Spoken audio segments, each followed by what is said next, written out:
exactement le nombre de personnes qui composent. C'est une estimation, hein, ce n'est pas... Oui. Ils peuvent être le millier, voire plus, parce que c'est des dizaines, des centaines, voire des milliers de Maliens qui ne se reconnaissent pas dans cette gouvernance. Oui. Cette révolution se passe déjà au sein de l'armée nationale, qui ne se reconnaît pas en Goïta en tant que leader.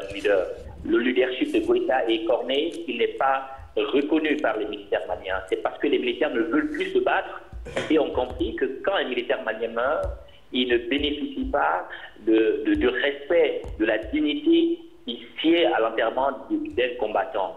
Et finalement, ils ont compris aussi que les ressources minières du Mali, l'or jaune du Mali est plutôt exploité à profit par Goïta et son clan et non pas par l'armée, et la population n'en bénéficie pas. Il y a eu tellement de gabegie et de corruption que l'armée a décidé de baisser les bras, et c'est dans cet élan, en plus des gens qui sont vexés, humiliés, qui ont vu leur famille tuée et massacrée, qui se sont joints au GNIM.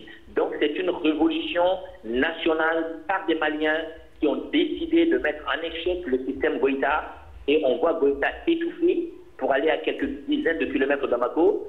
Goïta ne peut plus aller par la route, il est obligé de prendre un hélicoptère, il demande aux Maliens de faire face au GNIM, quand lui-même il est gardé par plus d'une centaine de militaires maliens pour se rendre à quelques kilomètres de Bamako. Donc la peur a changé de camp, c'est Goïta qui est plutôt étouffé, c'est lui qui a du mal à respirer, et les Maliens prient et craignent le chapelet pour que demain Goïta ne soit plus à la tête du Mali et que les Maliens arrivent à choisir leur candidat, à mettre en place l'homme qu'ils veulent sur la base d'un niveau de dispositif institutionnel et dans le respect de la Constitution et de la loi de notre pays. Oui, revenir à un ordre constitutionnel, évidemment. Constitutionnel normal. Oui, normal. Donc, il faut dire que Goïta est désavoué à tout point de vue. Oui. Et il veut se cacher, jouer à la victime et demander au peuple malien d'être le bouc émissaire face au GNIM, quand lui-même il se bunkérise entre Kati et Bamako. Donc, c'est une lâcheté, c'est une fuite de responsabilité. Goïta aujourd'hui est de plus en plus décrié, il est impopulaire.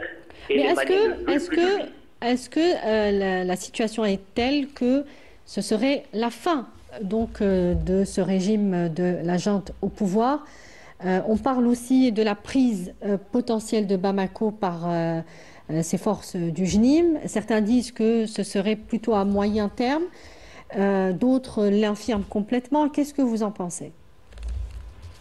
Le plus important, ce n'est pas que le GNIM prenne Bamako. Le GNIM a déjà une emprise sur une bonne partie du territoire malien, où des Maliens aujourd'hui sont étouffés. Mais la prise, pardonnez-moi, Ismaël Sanko, la prise de la capitale a toujours une symbolique extrêmement puissante. Oui, elle est symbolique parce que c'est là où est concentré le pouvoir central. Notre objectif, c'est que ce ne soit pas le GNIM qui prenne Bamako. Notre objectif, c'est que le GNIM, par les actions qu'il pose, et qu'il y ait une vraie révolution interne, et que ce soit d'autres forces internes de Bamako qui prennent Bamako, bien entendu, avec des négociations avec le GNIM, pour qu'on puisse voir comment on peut mettre en place un vrai processus de reconstruction du Mali sur la base d'un dialogue franc, des pourparlers intermaliens, et qu'on soit en phase avec la plupart des pays voisins avec lesquels aujourd'hui nous sommes en bisbille. L'objectif, donc, Bamako peut tomber demain, Bamako peut tomber dans 2-3 mois, je ne saurais dire